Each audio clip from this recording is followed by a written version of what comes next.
Olá, Olá.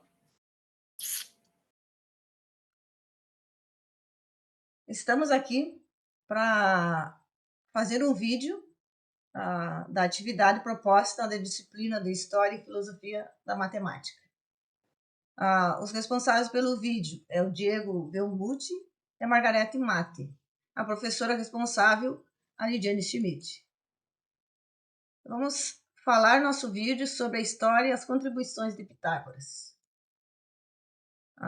Começamos então com a matemática na Grécia Antiga.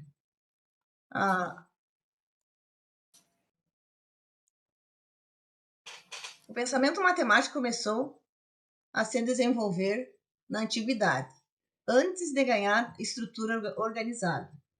Os povos do Egito e da Mesopotâmia já efetuaram cálculos e conheciam e dominavam sistemas matemáticos, porém, seus usos ficavam restritos às necessidades práticas do cotidiano. Foi na Grécia Antiga que a matemática ganhou contornos abstratos e passou a ser utilizada não apenas para medir e contar coisas do dia a dia, mas também como elemento de pensamento abstrato e filosófico. Foi na Grécia que se desenvolveram os sistemas de numeração, dentre eles o alfabeto, que os números eram representados por letras que compunham o alfabeto grego: alfa, beta, gama, delta. Tais representações ainda hoje são utilizadas em fórmulas matemáticas.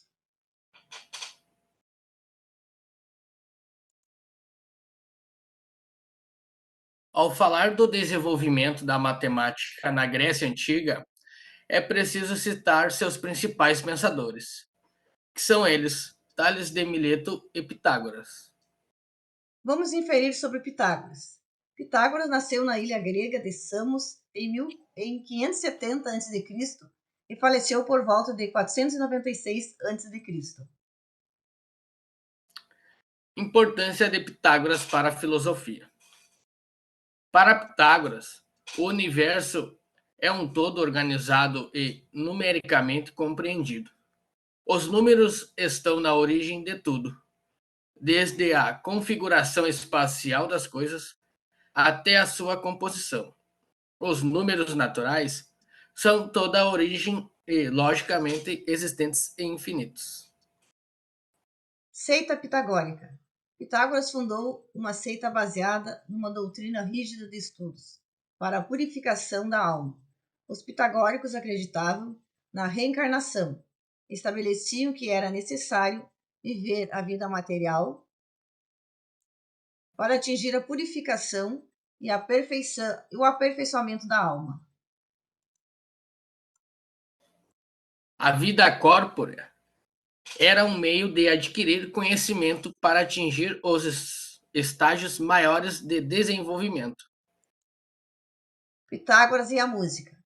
A música era para Pitágoras um elemento natural. Assim como todos os elementos naturais, a música seria composta por números e relações numéricas. O pensador criou um novo instrumento musical, o monocórdio, que seria o som proporcional ao seu comprimento, como ilustrado na figura. Pitágoras e a matemática. Para Pitágoras, o número era a proporção harmoniosa entre as coisas. Pitágoras e seus seguidores foram os primeiros a descobrir a existência dos números perfeitos. Foram os pitagóricos que convencionaram chamar número perfeito a todo número natural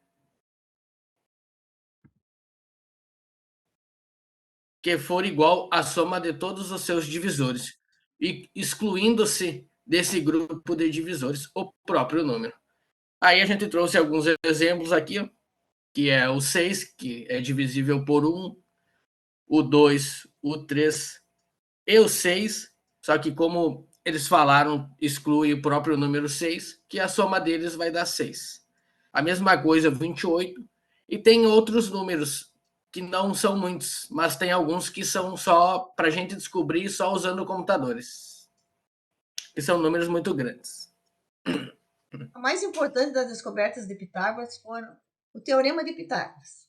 Na matemática, o pensador antigo descobriu que havia uma relação específica entre os lados de um triângulo retângulo.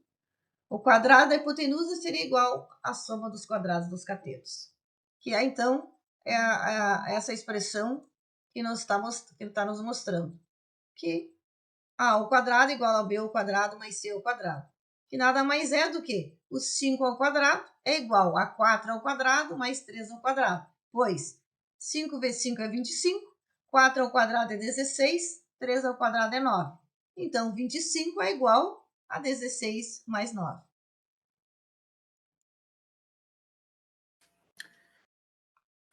A aplicação do Teorema de Pitágoras. Aqui a gente trouxe alguns exercícios para mostrar para vocês.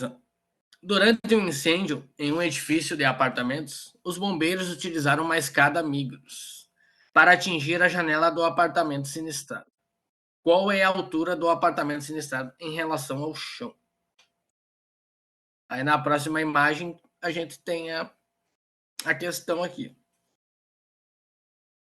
A gente tem a hipotenusa, tem o cateto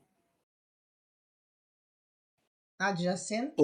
adjacente e pede a altura dele.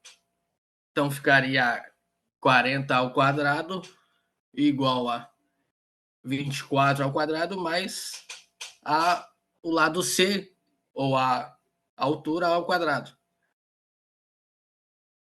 Então, depois que aplicar o Teorema de Pitágoras, ainda tem que somar esse 1 metro aqui para descobrir a altura, porque essa escada está a 1 metro do chão. Aqui nós temos mais um exemplo, que é qual o comprimento dessa rampa. E nós temos então aqui esse valor aqui que vale 4 metros, esse valor que vale 1,2 metros. Então, com o Teorema de Pitágoras, conseguimos descobrir o comprimento desta rampa.